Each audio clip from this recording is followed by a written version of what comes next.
She had 3 seconds to decide.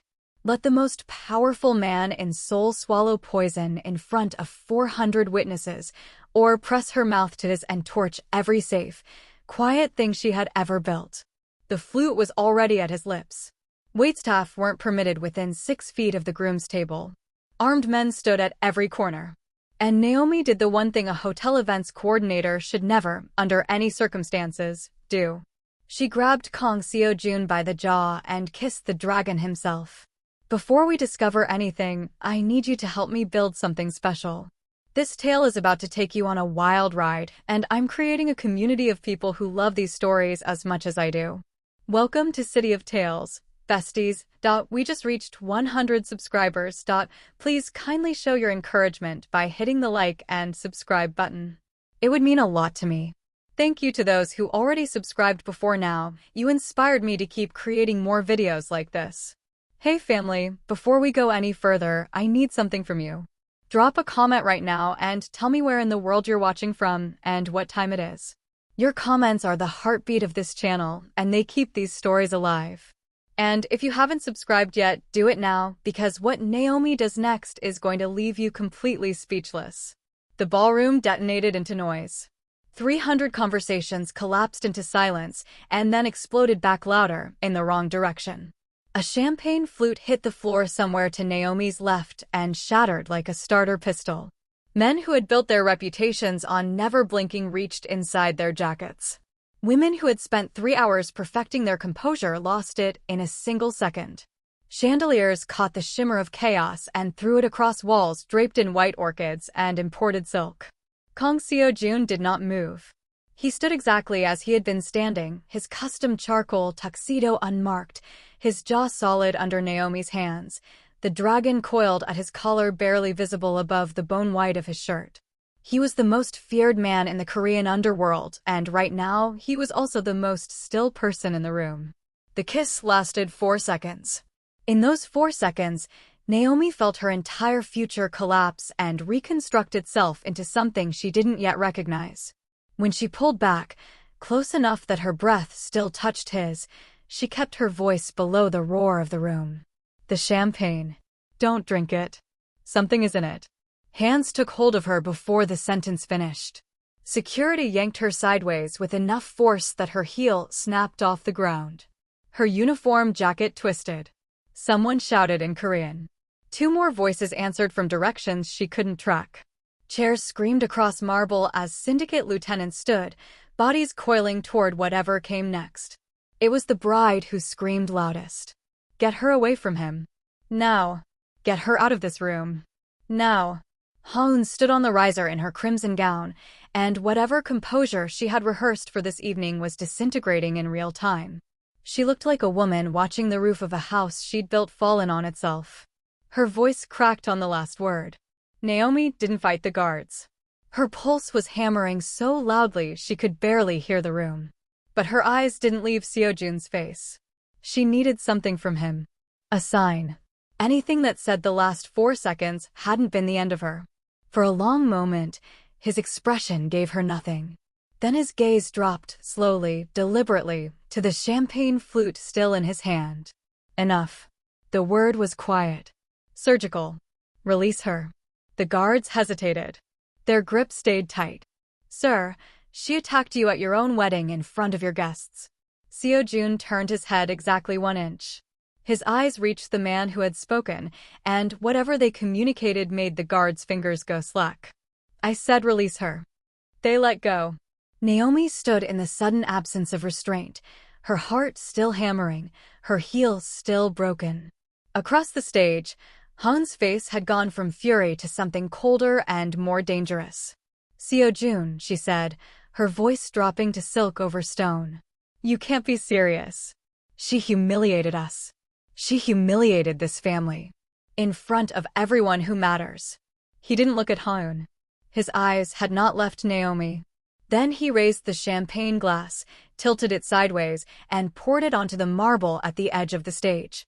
Where the liquid landed, the floor hissed. A thin ribbon of smoke rose from the polished stone, delicate and unmistakable. The room did not exhale. It froze. Poison, someone said. The word moved through the ballroom like fire through dry paper. "Everyone out," Seojun said. "The wedding is finished." No one argued. Not for long. When King Seojun finished something, it was finished. The families began to file toward the exits, silk and bodyguards and hungry eyes gathering every detail they would carry back to their private circles. The gossip machine of Seoul's underworld had just received the story of a decade, and it was only getting started.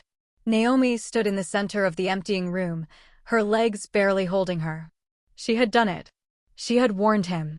What happened next was no longer hers to control. Two men in black appeared at her sides. Not violent this time, but not gentle either. They walked her down a corridor she hadn't known existed, past paintings she recognized from museum documentaries, and into a small, windowless room with one table, two chairs, and fluorescent lighting that made everything feel like an interrogation. The door locked behind her. Naomi sat. She pressed her hands flat on her thighs and forced herself to breathe. Her mind kept cycling back to the moment she'd overheard Hoon in the preparation suite. That easy, practiced laugh. Those words, delivered like they were nothing. After the toast, the timing has to be after the toast. With the cameras on him. And then everything transfers. Already arranged. Already done. She should have walked away. She should have finished refilling the flutes, handed off her clipboard, and gone home to her nephew. But she had watched Seojun across the ballroom, laughing with a guest who was already calculating his death, and something inside her had made a decision her brain hadn't caught up to yet. She would make it again. The door opened. Kang Seojun stepped inside alone. He locked it himself. The click of the bolt was the loudest thing in the room. Naomi stood. "I can explain."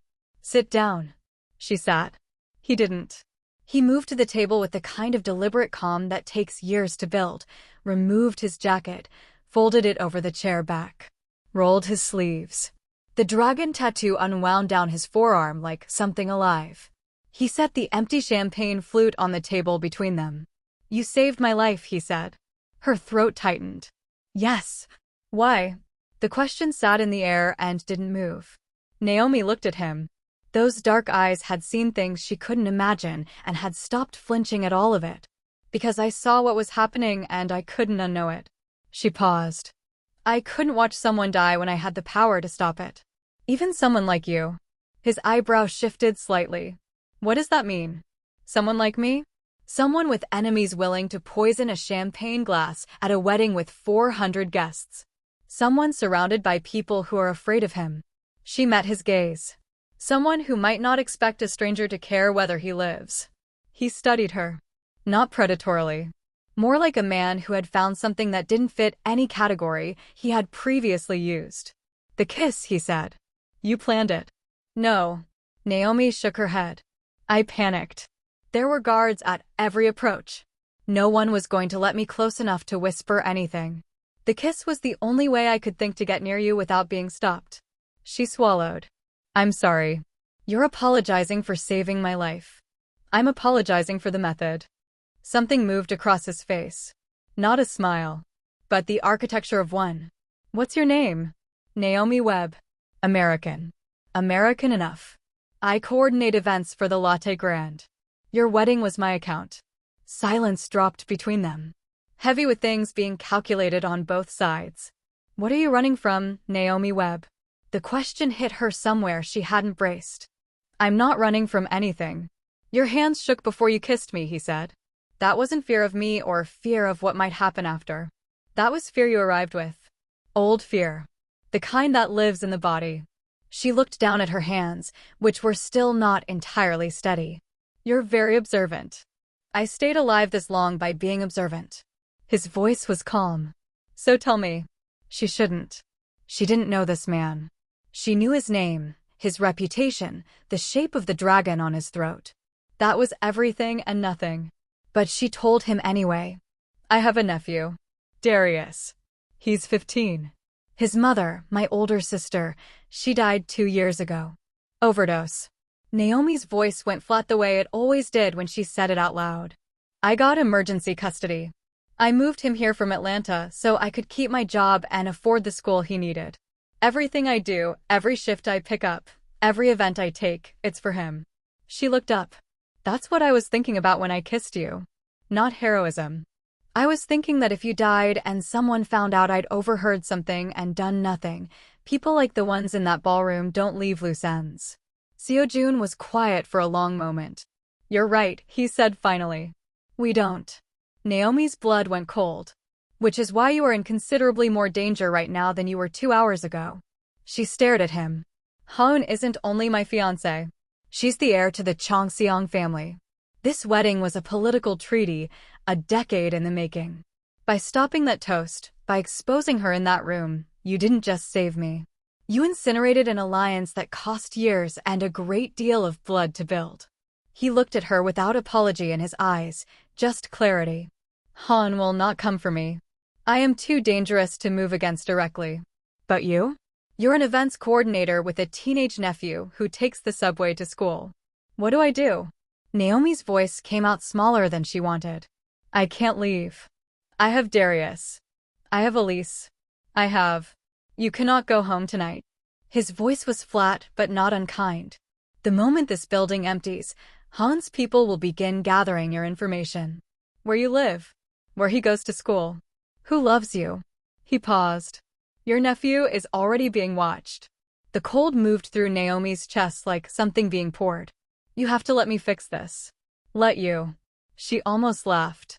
I don't even know you. You knew me well enough to risk your life for mine. He leaned slightly forward. Now I am going to return the favor. There is only one way to make you untouchable quickly enough to matter. Han cannot move against you if you belong to me. Belong to you. Tomorrow, every family with power in this city will hear that you are mine. That the kiss was not a disruption. It was a declaration. That you are my woman, my choice, and any hand raised against you is a hand raised against me. His eyes held hers with the steadiness of someone who had made irreversible decisions before and knew exactly what they cost. It is a lie that will become your armor. And if I say no, then I cannot protect you. And you know what that means for you and for the boy. He said it without cruelty. Just fact. Naomi thought about Darius. About the chemistry quiz he'd texted her about that morning. About how long it had taken to get him to laugh again after his mother died.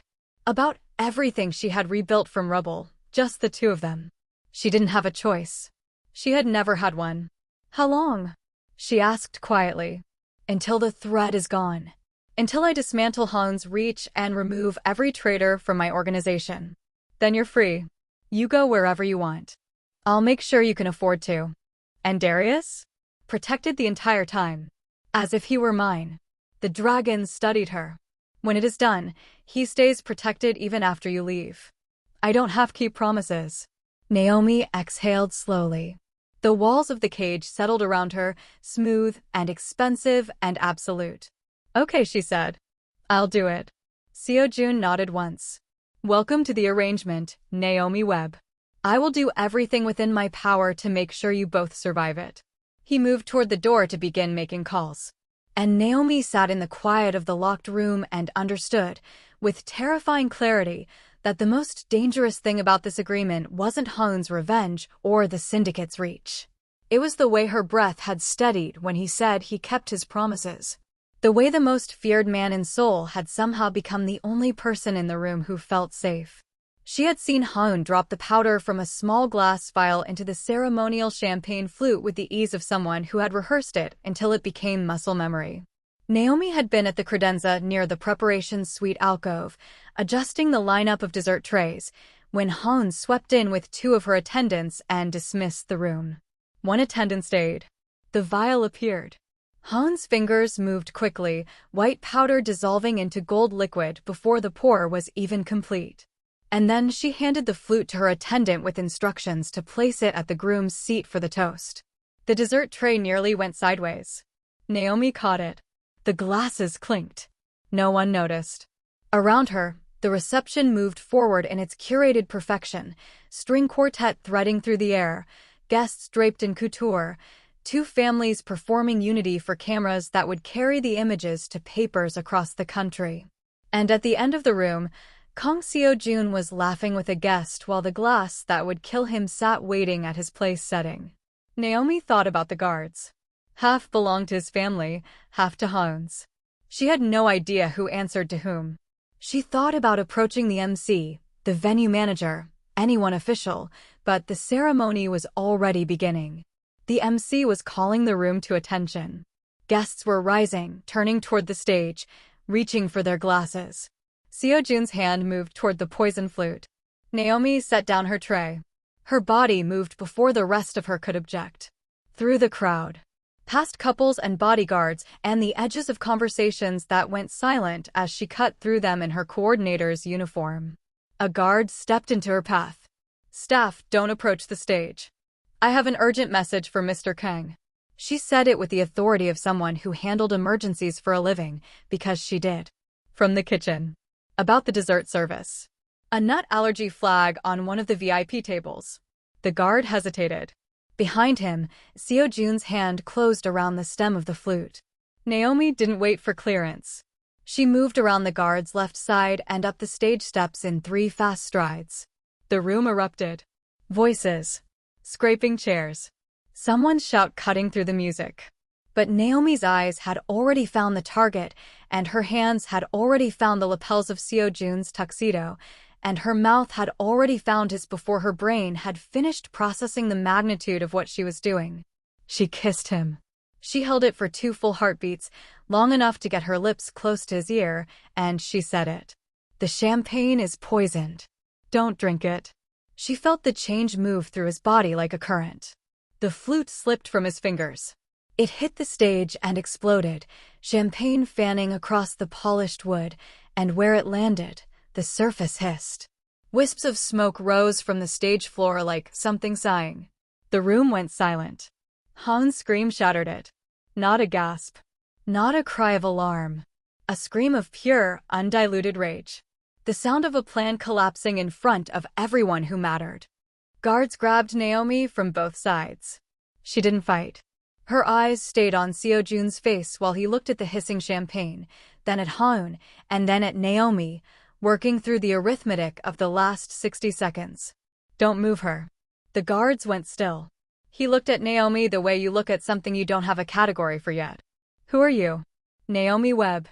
I coordinate events for the venue. I saw someone put powder in your glass. I didn't know how else to warn you." "She's lying," Han said. Voice shrill now, the practiced composure gone. "She's working for someone. She's an assassin. Seo-jun knelt on the stage. He pulled the ring from his right hand, silver, old, engraved with something Naomi didn't recognize, and dipped it into the pooled champagne. When he lifted it, the ring was black. The room understood what it was seeing. The murmur that moved through the crowd was not confusion. It was recognition. "Someone tried to poison me at my own wedding," Seo-jun said, standing slowly, holding the ring where everyone could see it. "At my own table. In my own home." He looked at Haun. Haun had gone still in a way that had nothing to do with composure. "Everyone out," Seo-jun said. "The wedding is over." And Naomi's legs finally let her know they were done. Haun was willing to kill her own fiancé for control of his empire. If you can't stand people who smile at your face while they're planning your funeral, smash that like button right now. Because loyalty is everything. The gun was close enough that Naomi could see the faint light along the barrel. The guard holding it wasn't shaking. Around her, 6 more had materialized from the thinning crowd, positions arranged with the kind of precision that said this had been planned for longer than tonight. Wedding guests stood frozen in a wide ring. Phones not quite visible. Eyes completely visible. Naomi's uniform felt very thin. Seo-jun stood without expression. The flute still in his hand. A man carved out of something that didn't bend. Han stepped forward. The crimson dress moved around her like something alive. Her face was beautiful and destroyed at the same time. The face of someone watching years of calculation unravel in public. "Kill her," she said. "Right now. Before she says another word. Make an example of what happens to people who interfere in family business." The guard's finger shifted. "Wait." Seo-jun's hand came up barely off his side. One gesture. The room realigned itself around it. Every weapon found a new angle. Every guard recalibrated. Han stopped mid-step. Seo-jun walked to the spilled champagne on the marble unhurried, like time owed him patience. He knelt, removed the ring from his left hand this time, silver and old, pressed it into the puddle. When he lifted it, the metal was black to the roots. He held it up where the chandeliers could catch it, where everyone in the room could see it. The word poison moved through the crowd in 4 languages. Naomi heard a sharp intake of breath that had nothing to do with her. "Lower your weapons," Seo-jun said quietly. The guards looked between him and Haun, calculating. The Chongseong family funded half the syndicate's current operations. Haun's dowry had restructured 3 port agreements. Her father had judges. "Lower them." The second time, his voice dropped into a register Naomi felt in her sternum. The guns came down. Haun moved toward him, hands raised in a gesture she must have believed looked innocent. "Seo-jun, listen to me. Someone is trying to set me up. This woman," she pointed at Naomi, "she's the one you should be questioning. She stormed your own wedding. She assaulted you in front of 400 people. She's clearly working for an enemy." "Is she?" Seo-jun turned to face Haun fully. The dragon tattoo shifted at his collar as he moved. "Then why did she warn me? Why would someone working against me risk her own life to stop me from drinking?" "Because she's creating confusion. Because she wants you to doubt me." Haun's voice was fracturing at the edges. "Because I love you and she is trying to destroy what we've built." "I don't doubt you," Seo-jun said quietly. "I see very clearly." The room went so still Naomi could hear the chandelier crystals breathing. Haun's father pushed through what remained of the crowd. A wide man with a face built for command. "Yoo-jun, we had an agreement. Our families are bound by this union." "Our families are no longer bound by anything," Seo-jun said. "Your daughter attempted to murder me at a wedding she planned, using poison routed through Chongseong connections." He held up the blackened ring. "I didn't become who I am by being easy to kill. And I didn't stay alive this long by keeping alliances with people who want me dead." "You have no proof it was Haun," the father started. "I have a woman who risked everything to stop me from drinking." Seo-jun didn't look at Naomi, but his voice shifted when he referenced her. "Why would she do that if she was part of the plot?" He paused. "Unless you think she was simply careless. But careless people don't manage event logistics for venues like this." Naomi's breath caught. He had noticed details she hadn't told him. He had been watching the room even while it exploded around him. Haun was shaking, her hands clenched tight at her sides. "Seo-jun, please. We can discuss this privately." "No." His voice was final and public and absolute. "We are done with private." He turned to face the room, what remained of it, and his voice carried to every corner. "The wedding is dissolved. The alliance between the Kang and Chongseong families is ended. Effective now." Chaos surged back into the room. Raised voices. Haun's family moving forward. Seo-jun's men forming a wall between them. And through all of it, Seo-jun walked directly to Naomi, who was still standing between 2 guards who no longer knew what to do with her. He extended his hand. She stared at it. "Take it," he said. Quietly. "Just for her. Trust me." She didn't trust him. She had no basis for trusting him. She was a hotel events coordinator from Atlanta, and this man ran the Korean underworld. She put her hand in his anyway. His fingers closed around hers with a steadiness she hadn't expected. Then he turned to the room and said the thing that would change the entire architecture of her life. "This woman," he said, and his voice cut through every other sound in the ballroom, "is mine. She is the reason I am still standing. She is under my protection. She chose my life over her own safety, and that is worth more to me than any political arrangement this family ever offered." He pulled her close, his arms settling around her waist with the ease of something practiced, something claimed. Haun's scream came from somewhere below composure, somewhere raw and ugly. "You're choosing staff over me. Over everything our family sacrificed." "I am choosing someone who doesn't want me dead," Seo-jun said simply. He looked down at Naomi. Something moved in his eyes she didn't have language for yet. "Hold on to me." "What?" He didn't wait. He lifted her, turned, and walked toward the private exit with long, unhurried strides. The crowd moved out of his path without being asked. Guards fell into formation. And Naomi, pressed against the chest of the most dangerous man in Seoul, understood she had just been claimed in front of everyone who mattered. The dragon had made his declaration. And Naomi was part of it now, whether the contract had been signed yet or not. The penthouse elevator opened directly into white space. No hallway. No neighbors. Just floor-to-ceiling windows and the glow of Seoul 47 floors below, and furniture that looked like it belonged in a museum that had developed opinions about comfort. Naomi went straight to the windows and pressed her forehead against the cool glass. Somewhere down in that city was her apartment. Darius, probably asleep by now, textbooks spread across the kitchen table because he always fell asleep studying and denied it in the morning. Tomorrow he had a history presentation. He'd been rehearsing it in front of the bathroom mirror. "I need to go home," Naomi said. "I need to call my nephew." "Mr. Kang will speak with you shortly," one of the guards said. "I don't need to speak with Mr. Kang. I need to call a 15-year-old boy who is going to wake up and wonder where I am." The guards exchanged a look. Said nothing. Naomi began to pace. 20 minutes passed. Then 30. Then the elevator opened. Seo-jun stepped out. Jacket gone, tie loosened, sleeves already rolled. The dragon wound down his forearm in the lamplight. He gestured to the guards and they disappeared. "I need to go home," Naomi said, before he could speak. "Your nephew is fine. 3 of my people are watching your building." He came home at 9:40, heated leftovers, practiced something under his breath for 40 minutes, and went to bed at 11:15. She stared at him. "How do you?" "I protect what I claim," he said. "That started the moment I walked you out of that ballroom." The cold came first, then something Naomi refused to name. "He didn't do anything. He doesn't know any of this happened. It doesn't matter what he knows. What matters is what Han knows." He moved to a chair and sat, his posture contained even in exhaustion.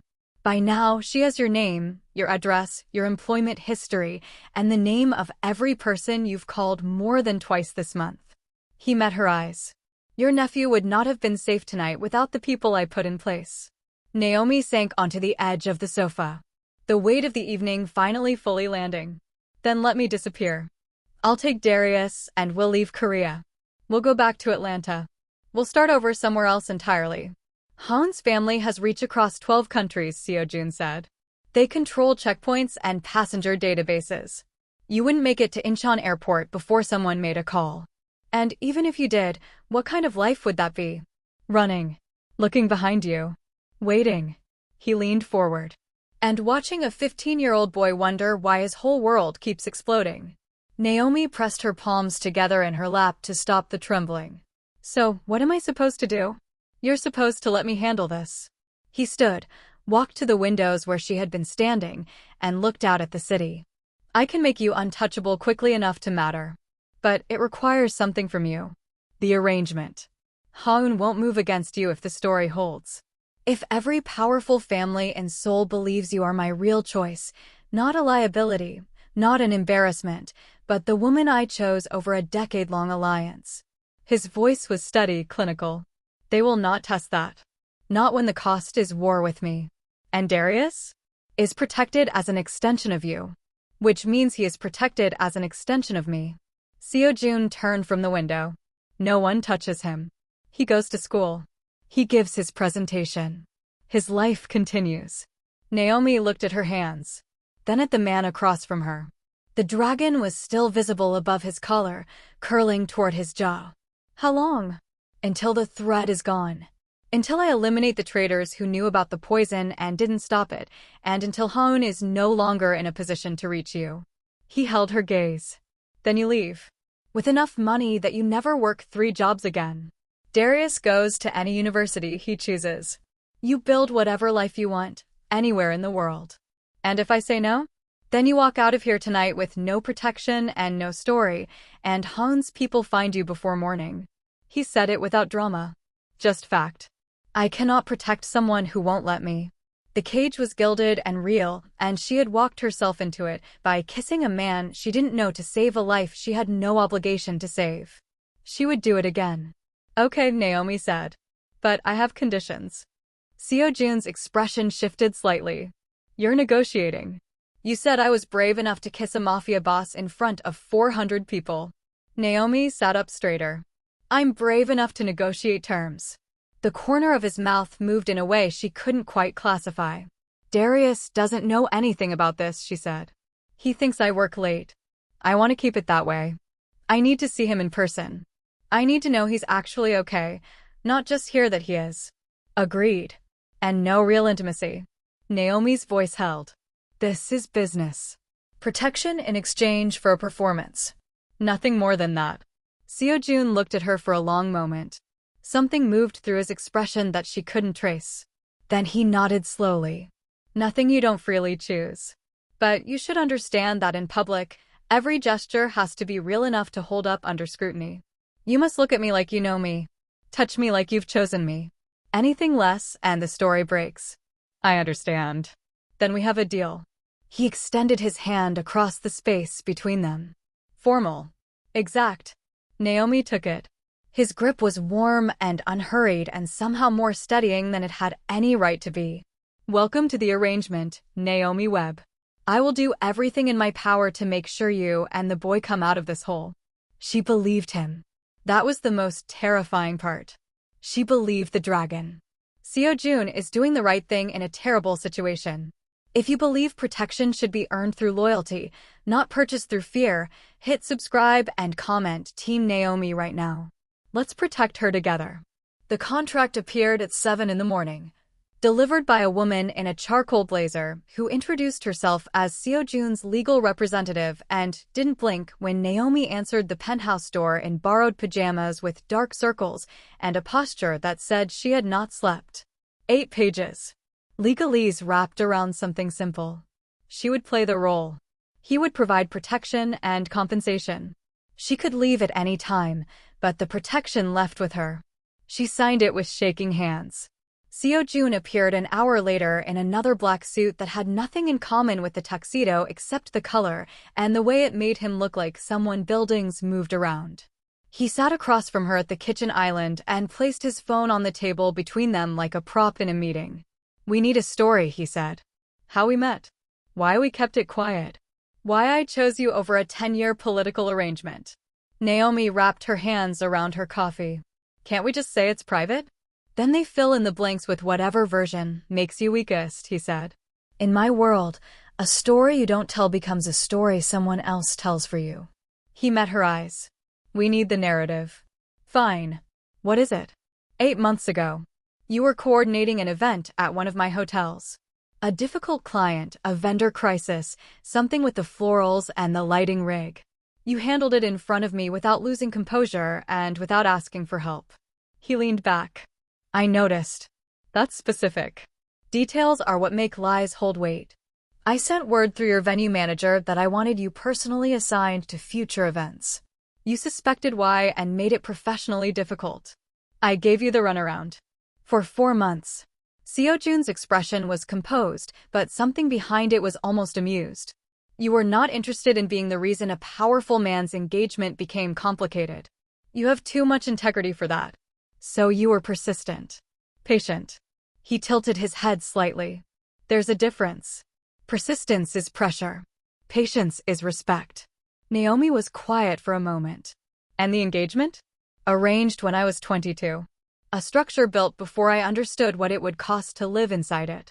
He stood and moved to the windows, the dragon fully visible in the morning light. I could not break it without cause. Not without consequences for people beyond me. Han gave me cause. By trying to kill you at your own wedding. By proving that the alliance was built on her ambition, not our future. He turned back. Which means the kiss isn't just an assault in our version. It's you finally claiming what we'd been building privately for months. A risk you took because you couldn't watch someone you loved walk into something you knew would destroy him. Naomi processed this slowly. So I'm not a stranger who panicked. You're the woman I chose. He said it flatly, practically. Who was finally brave enough to stop hiding the choice? People will ask why we hid it. Because you refused to be a public complication while I was still engaged. You have principles. He returned to the island. It makes you look dignified, not reckless. Like someone worth choosing. And the kiss makes it look like you finally forced the issue, Naomi said. Like I reached a breaking point. Exactly. Seo-jun looked at her with the expression of someone acknowledging work well done. Now we practice. Practice. We learn each other. The things couples know without thinking. Favorite foods. What you order when you're exhausted versus when you're trying to impress someone. Whether you take your coffee before or after you've had a moment of silence. This feels like research. It is research. With a performance deadline. He moved closer, entering the edge of her personal space carefully, deliberately. And when I touch you tonight at dinner, you cannot hesitate. You cannot flinch or look caught off guard. He reached out slowly, tucked a strand of her hair back with 2 fingers. The touch was brief and specific and made the back of her neck warm. In public, you own me. You look at me like you chose this. Because the moment they see doubt, they'll know the whole thing is staged. Naomi exhaled slowly. I don't know if I can do that convincingly. You kissed a man with a gun at his hip in front of 400 people, Seo-jun said. You can do this. She couldn't argue with that. Tell me about yourself, she said. Real things. If I'm supposed to convince people I know you, I need to actually know you. Seo-jun was quiet for a moment. Then he sat. Kong Seo-jun, 33. I inherited what my father built when I was 20, 2 weeks after he was shot in a parking structure in Gangnam. I have no siblings. My mother relocated to Vancouver under a different name when I was 24 because her presence in Seoul made her a target. He said it without effect, like reading a file he'd memorized long ago. I run what I run. I keep order in a system that would produce more violence without someone managing it. I do this through methods that would make most people ill. I've lost count of the decisions I've made that I cannot undo. Naomi held his gaze. Why are you telling me this? Because you need to know exactly what you're performing being in love with. He didn't look away. I'm not going to let you build a fiction around a version of me that's easier to stomach. This is what I am. You're also the person who made sure a 15-year-old boy got home safely tonight before the conversation about protecting him had even finished. Something crossed his face too quickly to name. That doesn't cancel anything else. No, she agreed. But it's also true. They spent the rest of the morning constructing their history. The hypothetical weekend at a resort on Jeju Island. The dish Seo-jun supposedly ordered every time they ate Korean barbecue together. The ongoing argument Naomi had with him about whether old movies were better than new ones, which she won every time. By afternoon, his phone was filling up with alerts. Han's family is moving quickly, he said, scanning the screen. 2 of my business associates have already received calls. Her father is calling in every debt he holds. Because of the wedding? Because of you. They'll apply pressure everywhere they can, then point to you as the disruption. He set the phone down. We need to appear publicly tonight. The right room. The right people watching. Tonight. Naomi's stomach dropped. It's being arranged. He gestured toward the elevator, and as if on cue, it opened to admit 3 women carrying garment bags. They'll prepare you. I have calls until 7. Prepared for what exactly? To walk into a room full of people who are already calculating whether you're worth the war. He headed toward his office, then paused at the door. And Naomi, when I touch you tonight, when I use a name for you that isn't your name, when I look at you the way I'm going to look at you, it's performance. He held her gaze. Don't let the room convince you it's something else. Then he was gone. And Naomi stood in the penthouse kitchen holding a cup of coffee that had gone cold, understanding that the most dangerous thing about tonight wasn't Han's presence in the room. It was the performance. And how completely she intended to commit to it. The restaurant had no visible prices. The kind of place where the menu is a formality and the reservation is a social document. Naomi stood outside the private dining room in a dress the color of midnight, her hair up, her heels doing what heels are supposed to do, her hand resting in the crook of Seo-jun's arm because that was where it was supposed to be. She looked like she belonged here. She felt like someone had put her in a play without giving her the full script. Remember, Seo-jun murmured, his voice warm beside her ear. You didn't earn your place in this room tonight. You owned it the moment you walked in. The doors opened. 14 people sat around a table dressed in crystal and candlelight. Syndicate representatives. Family heads. The architecture of power and soul arranged for dinner. Naomi recognized faces from the wedding, cold eyes that had watched her kiss a man she wasn't supposed to touch, calculating minds that had been sorting her into a category ever since. Every gaze in the room tracked their entrance like something calibrated. Seo-jun pulled out Naomi's chair himself. Let his hand rest on her shoulder a moment longer than necessity required before taking his own seat. Naomi leaned into it. Didn't flinch. Held her posture like she had always sat in rooms like this. Thank you all for accommodating such short notice, said the man at the head of the table. Park Sung-hyun, Houn's father. His smile was the architectural cousin of friendliness. After the unpleasantness at the wedding, it seemed wise to speak plainly, among people who understand one another. Plainly, Seo-jun said, his tone suggesting he was mildly entertained by the word. Let's be plain about attempted murder, then. The table absorbed this. Park Sung-hyun's smile tightened like a fist. My daughter maintains that she was set up. That this woman, he glanced at Naomi, was placed strategically to disrupt the ceremony and discredit the Chongseong family. The doors opened. Houn walked in wearing red. Naturally. Cut lower than the wedding gown, polished to the edge of provocation, composure rebuilt from the outside in. She was devastating. She was furious. She was watching Naomi across the table like someone calculating exactly which kind of blade to use. I thought it was important that we all speak honestly, Han said, taking a seat directly opposite Naomi. About what actually happened at what should have been the most significant evening of my life. What should have been the evening you committed murder, Naomi said. The table shifted. Every eye moved to her. The words had come out level and clear. Naomi hadn't planned them. But she didn't pull them back. Han's smile went thin and cold. Murder. From a hotel coordinator in borrowed couture. She tilted her head. Tell me, Naomi. Where exactly do event managers learn to identify poison? Is that part of the vendor certification in America? The implication bloomed in the air. Naomi felt Seo-jun tense beside her. She put her hand on his arm. A small gesture. I have this. She met Han's gaze and held it. I learned to identify a lot of things, Naomi said, working events like yours for 12 years. You'd be surprised what people tell service staff without meaning to. She picked up her wine glass, examined it briefly, set it down. This is a 2016 from a good year, but it's been open too long. 20 minutes out of the bottle at this temperature, and you've lost half of what you paid for. Any sommelier worth their contract would have known. Han's smile flickered. Around the table, two guests glanced at their own glasses. And this menu, Naomi continued, warming to the familiar ground beneath her feet. It's trying to impress rather than compliment. Wagyu followed by truffle risotto. Both dishes are rich, both compete for the palate. You end up with guests who are full before the main impression lands. It's a choice that comes from wanting to signal expense rather than understanding cuisine. The kind of choice someone makes when they're spending money to prove they have it. Han's jaw was tight enough to see from across the table.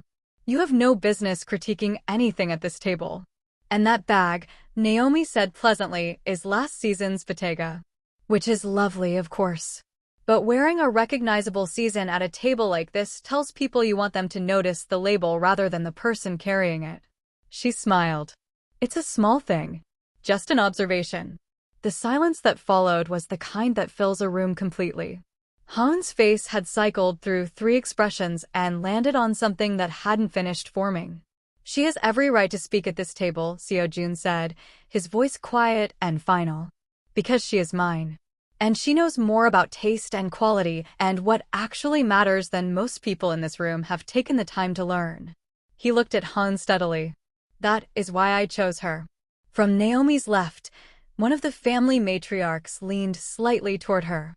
I have attended these dinners for 25 years, she said, her voice low and amused. And that is the first time anyone has told Houn Park that her taste is pedestrian. She raised her glass in a small, private toast. Welcome. Others followed. Not all of them. But enough. The ones that mattered.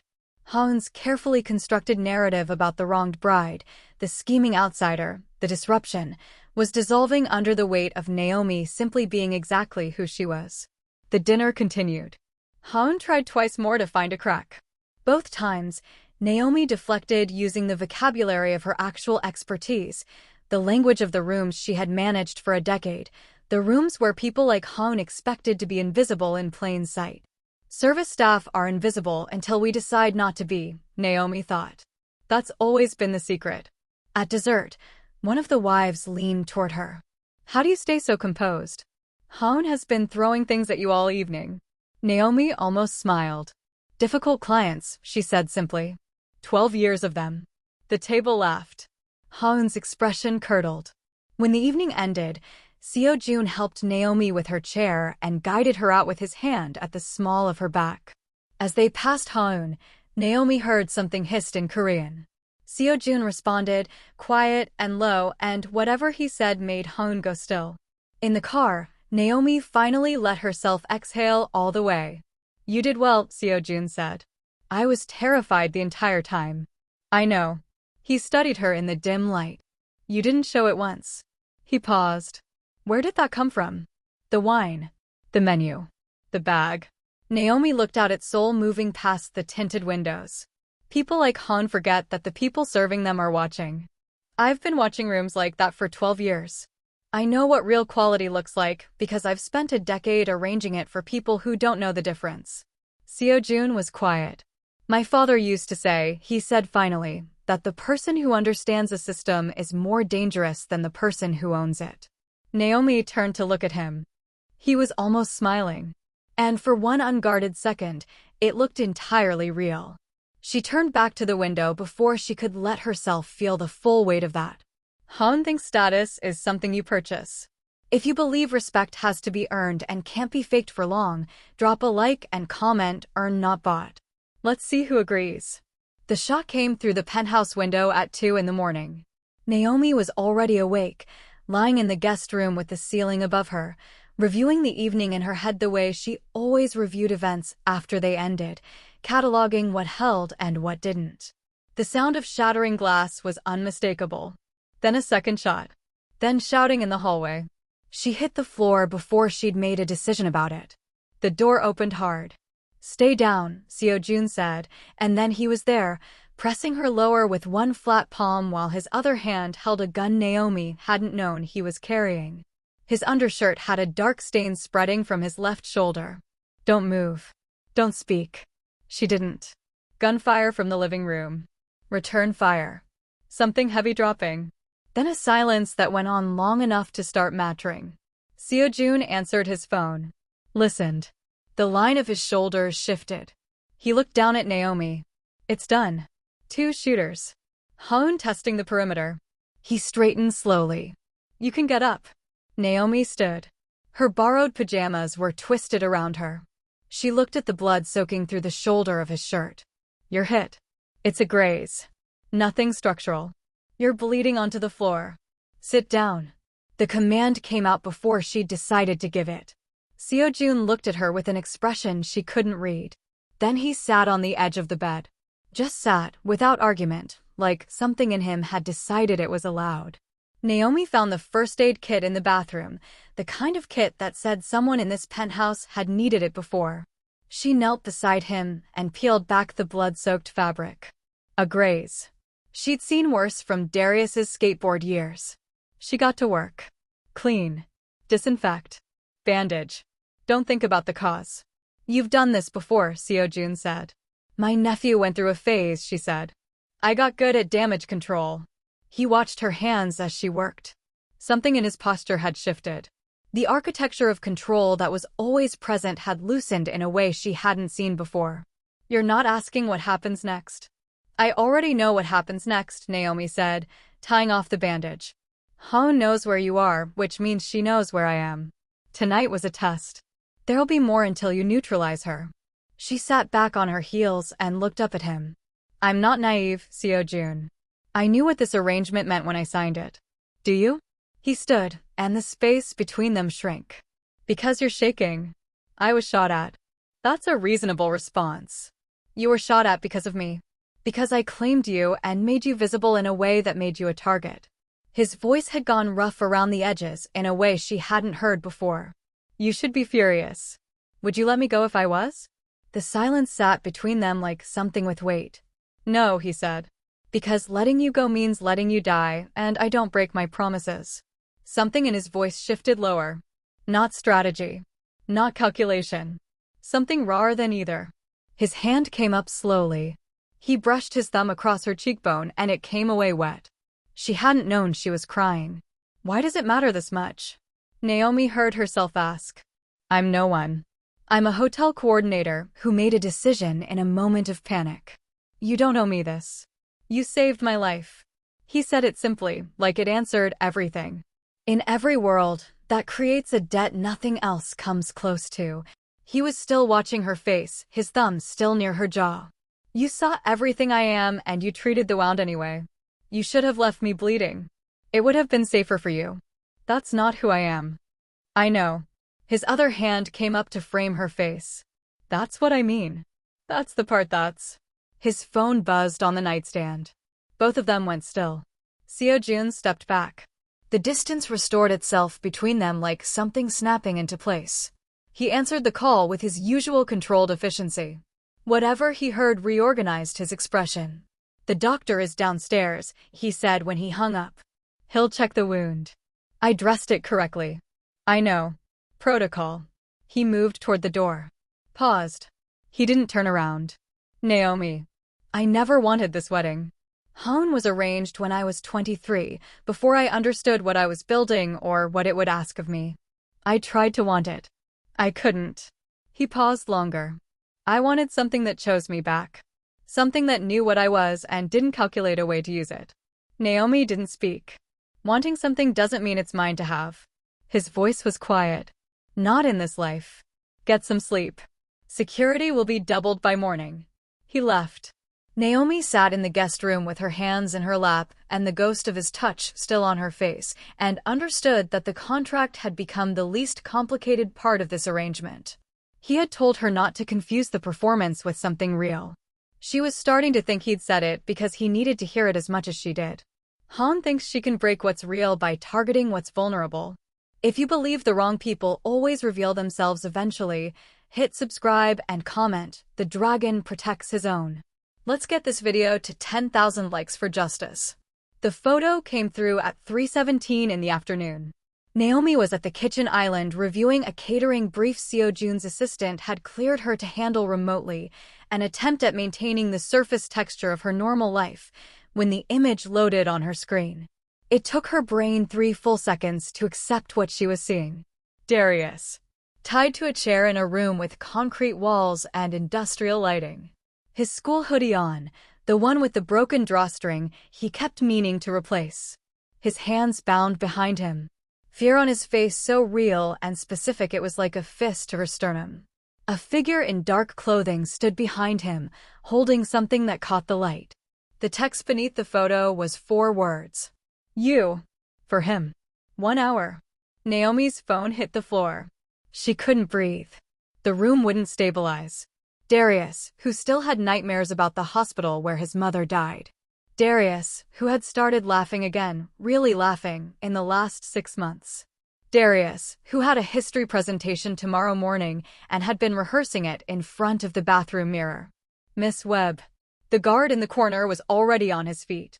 His voice came from a long distance. What's happened? She couldn't make words. She picked up the phone. Held it out. The guard made a call. 45 seconds later, Seo-jun came out of his office with the expression of someone who had been in the middle of something and had decided it no longer mattered. He looked at the photo once. Then at Naomi. When? His voice was controlled. Precise. 3 minutes ago. They said 1 hour. They'll send the address. Naomi was already standing, already moving toward her room, her mind running logistics she didn't know she was capable of. I need to go. I need to get to wherever they're holding him before.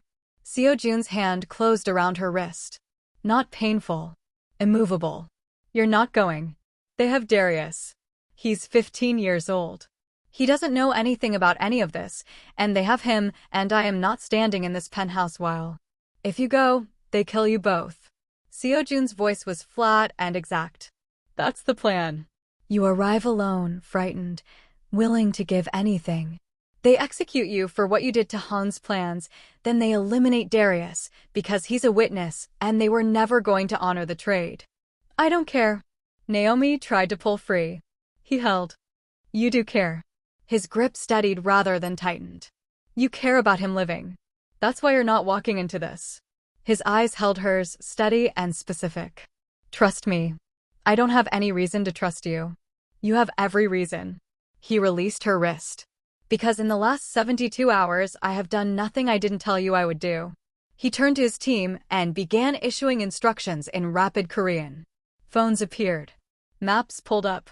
A 15-year-old boy in a school hoodie with a broken drawstring, last seen near his school. Someone saw something. Someone always sees something. Naomi stood in the middle of the penthouse and forced herself not to fall apart.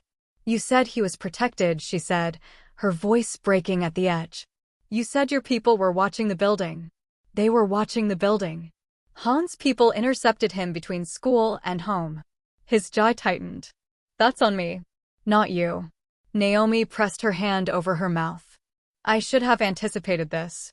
I widened the perimeter after the shooting. I should have widened it further, sooner. He looked at her directly. That's my failure. And I'm going to correct it. You can't promise that. One of Seo-jun's men came in fast, tablet in hand. Traffic camera footage, 3-block radius from the school. Young male, school hoodie, taken into a vehicle at 1422. Container facility near the waterfront. Container number flagged in a system that one of the Chongseong associates accesses. Seo-jun looked at the screen for 4 seconds. Nodded once. We have him, he said to Naomi. We know where he is. We have the time. She stared at him. You found him in 10 minutes. We have a very good network. He was already moving, shrugging into the tactical gear his second was handing him. The dragon had put away whatever he'd been performing in business meetings and was becoming something else entirely. Something older and more exact. And then he stopped and turned to her. This is what I do, Naomi. This is what the organization I run actually does when it functions correctly. It finds people. It protects them. He held her gaze. Let me do it. I'm going with you. Absolutely not. He's my nephew. He is 15 years old and he is terrified and I am not. Seo-jun looked at her for a long moment. You stay behind me, he said finally. At all times. You do not engage. You find the boy and you get him out. Everything else is mine to handle. The drive to the waterfront took 18 minutes. Naomi counted them. Haun targeted a child. If you believe that using a child as leverage is one of the lowest things a person can do, hit subscribe right now and comment, family first. That line should never be crossed by anyone. The shipping facility smelled like salt and old metal and the particular staleness of spaces that hold things people don't want found. Seo-jun's team moved across the roof like they had been built for exactly this. Naomi moved with them, in borrowed dark clothing, her heart doing something she couldn't regulate. Through the grimy skylight below, she could see the warehouse floor. The rows of containers. The work light in the center. And Darius, still in the chair, still in the hoodie, his head bowed, his shoulders moving with the irregular rhythm of someone trying not to cry out loud. Alive. Alive. Alive. 6 guards visible. 3 in an elevated office watching monitors. Haun herself in the glass-walled office, her red dress replaced by something practical and dark, her expression all calculation and cold anticipation. She wanted to watch. She had arranged this entire thing so she could watch Naomi's face when it ended. Seo-jun removed his weapons one by one. The shoulder holster. The piece at his ankle. The blade at his forearm. Handed them all to his second until he looked like a man who had arrived for a conversation rather than a confrontation. Naomi stared at him. What are you doing? Walking in the front door. He met her eyes. They're expecting you. Alone. Desperate. Willing to trade yourself. They're not expecting me unarmed, apparently willing to trade myself instead. He studied her face. They'll be confused. Confused people make decisions too slowly. That's when my team moves. He cupped her face briefly with both hands. Stay behind me. No matter what you see, stay behind me until I give the signal. What's the signal? You'll know it.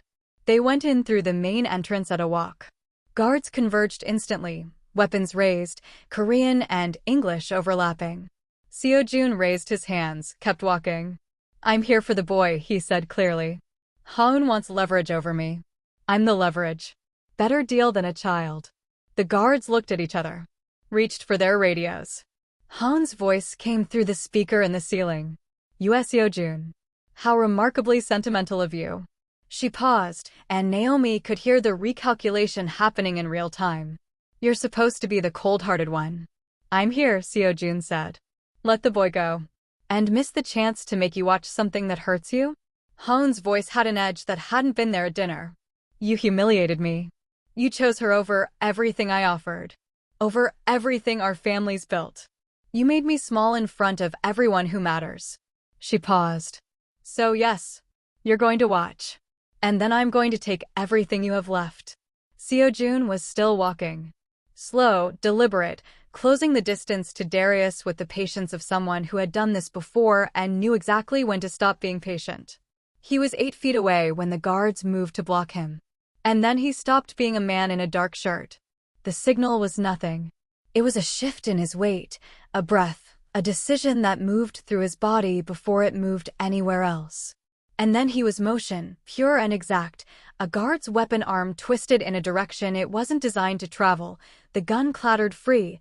Seo-jun caught it mid-fall, and from the skylight above, his team came through the glass.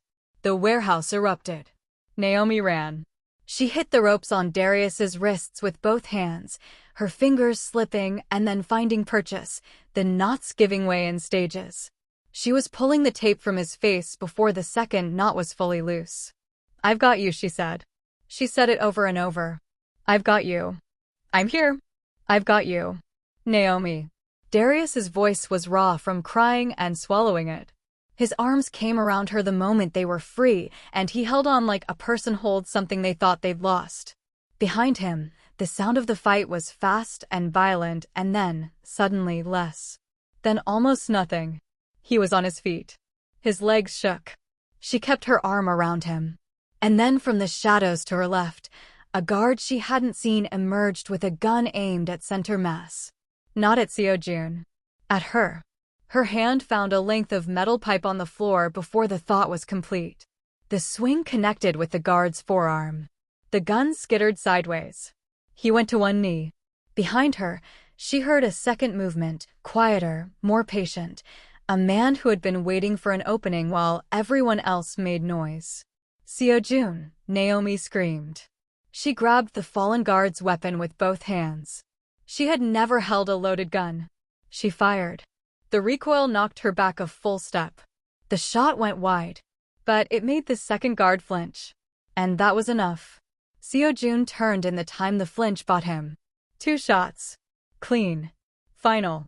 Silence settled over the warehouse like something exhaled. Haun stood against the far container wall. Her dark outfit marked with things she hadn't planned to be marked with. Her composure was entirely gone. She looked like a woman who had built a very large, very elaborate machine and watched it fall apart in under 4 minutes. Seo-jun walked to her. Unhurried. The dragon fully visible, the man entirely subsumed. "You put your hand on a child," he said. His voice was the quietest it had been all evening. The gentlest. That was the one thing. He stopped in front of her.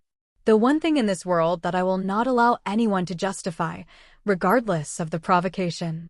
Regardless of what they believe they were owed." Haun's mouth opened. "My father.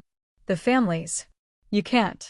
Every family with children in this city just watched you take a 15-year-old boy to make a point about your wounded pride."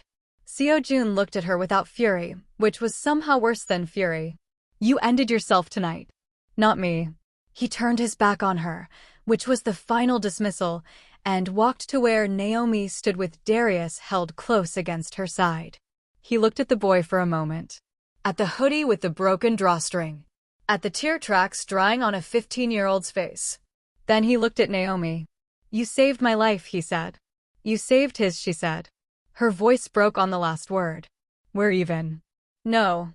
His hand came up and wiped something from her cheek she hadn't known was there. His touch was careful, exact, the opposite of violence. We're family. That's different. Behind them, his team was already moving. Securing Haun. Calling the people who made things disappear from official records. By morning, this building would be nothing on paper. By morning, Han's family would know the exact terms of what she had cost them. But Naomi wasn't thinking about that. She was thinking about the word family and the way Seo-jun had said it. Not like a concept. Like a fact he had already decided. She was thinking about the gun in her hand and what it meant that she hadn't hesitated. She was thinking that somewhere between the contract and the performance and the warehouse, something had shifted without asking her permission. And she wasn't entirely sure she wanted it back. Han thought cruelty was a strategy.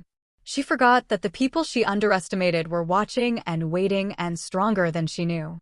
If you love watching bullies discover that the hard way, smash the like button for justice. 3 days after the warehouse, Naomi stood at the penthouse windows and watched Seoul turn gold in the late afternoon and tried to figure out what she was supposed to feel. Darius was safe. He was staying with a friend's family while his therapist cleared him to return to routine. Naomi visited every day. She held him while he processed it. She promised him it was over. She meant it. Haun was gone. Exiled. Her family had cut ties publicly to limit the damage. The alliance that had nearly cost Seo-jun his life had been dismantled, its pieces scattered. The threat was neutralized. The contract had fulfilled its purpose. Naomi should have been relieved. She was hollow. The elevator opened. Seo-jun stepped out in jeans and a plain black shirt, nothing between him and the dragon tattoo except fabric. He was holding an envelope. "Sit down," he said. Then, more quietly, "Please." Naomi sat. He remained standing. He placed the envelope on the coffee table between them. "Haun is gone. The Chongseong family has withdrawn from everything we built together. The remaining families have accepted that you're under permanent protection. Not because of the performance. Because of the warehouse. Because you picked up a gun to keep me alive and they all know it." He looked at her. "Which means the arrangement has run its course. The threat is gone. You're safe. Darius is safe. You don't need to stay." Naomi's chest tightened. "What if I want to?" "You don't." His voice was careful. Flat in the way that meant he was working to keep it that way. "You want your life back. The one where you're not wondering if today's the day someone decides to use you to get to me. The one where Darius grows up without armed shadows." He gestured toward the envelope. "Open it." Inside was a plane ticket to Atlanta. First class. 2 seats. And a check with a number on it that took her a long time to fully register. "What we agreed," he said. "You play the role until it's done. Then you go free." "I keep my promises." "I know you do." The words came out soft. She looked at the ticket. At the date. At the beautiful, clean, impossible freedom it represented. She thought about Seo-jun at 2 in the morning with blood soaking through his shoulder, sitting on the edge of her bed because she had told him to. She thought about the way he'd said wanted someone real like it was a thing he'd stopped expecting to have. She thought about the genuine smile at the dinner table, rare as good weather, the one that changed the entire geometry of his face. She thought about his hand on her cheek in the warehouse, careful and exact, the opposite of everything she was supposed to be afraid of. "What if I don't want to leave?" she said. Seo-jun's jaw tightened. "What if I want to stay? What if I—" She stopped. "What if I want this to be real?" The quiet between them was the loudest thing in the room. "You don't know what you're asking for." His voice had gone rough. The adrenaline, the forced proximity, the shared fear. It creates something that looks like connection. It might not survive contact with ordinary life. "Don't tell me what I feel." Naomi stood. "I'm not confused. I'm not suffering from anything. I'm telling you that somewhere in the space between the contract and the warehouse and 2 in the morning, something changed for me." She moved closer. "You changed for me. I'm a man who orders violence from a distance and commits it up close." His voice hardened. "I will never be able to walk away from this life. I can never give you normal." "I had normal," she said. Normal was exhausting and invisible and small. Normal was 3 jobs and no room to breathe and telling myself it was enough because it kept Darius fed. She was standing in front of him now, close enough to see the muscle working in his jaw. "You know what you are?" You're someone who kept every promise you made. Who protected my nephew like it mattered to you. Who told me exactly what you were so I couldn't be surprised by it. And then showed me something different anyway. You do matter. His voice broke at the edges. That's why you need to leave. Because you matter and eventually something will happen that I can't stop and. Or I pick up a gun and we protect each other, Naomi said. Because that's what we do. Because that's what family means. You told me so yourself. Seo-jun looked at her. Something was moving behind his eyes that had no category. Naomi reached up and put her hand against his jaw. She felt the tension in it. The restraint. Then she picked up the envelope. Pulled out the ticket. And tore it in half. The sound of it was very clean in the quiet room. She held the two pieces up. I'm choosing to stay. I'm choosing you. The dragon and the violence and the life that comes with it and the man underneath who wanted someone real. She let the pieces fall. That's my choice. Seo-jun's breath came out hard. I could ruin you. Maybe we ruin each other, Naomi said. Maybe we build something out of the wreckage that neither of us would have built alone. She searched his face. Maybe you choose me back. He moved before she could finish the sentence. His hands in her hair, his mouth on hers, and this wasn't the kiss from the wedding stage. That one had been a decision made in 2 seconds under gunfire. This one was a choice. Deliberate and unperformed and entirely for them.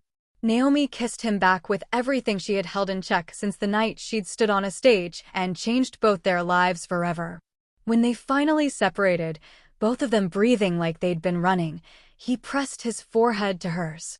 You're extraordinary, he said quietly. I'm a hotel coordinator from Atlanta who kissed a stranger to save his life. Yes. His thumb traced her jaw. And you haven't stopped being extraordinary since. What happens now? She asked.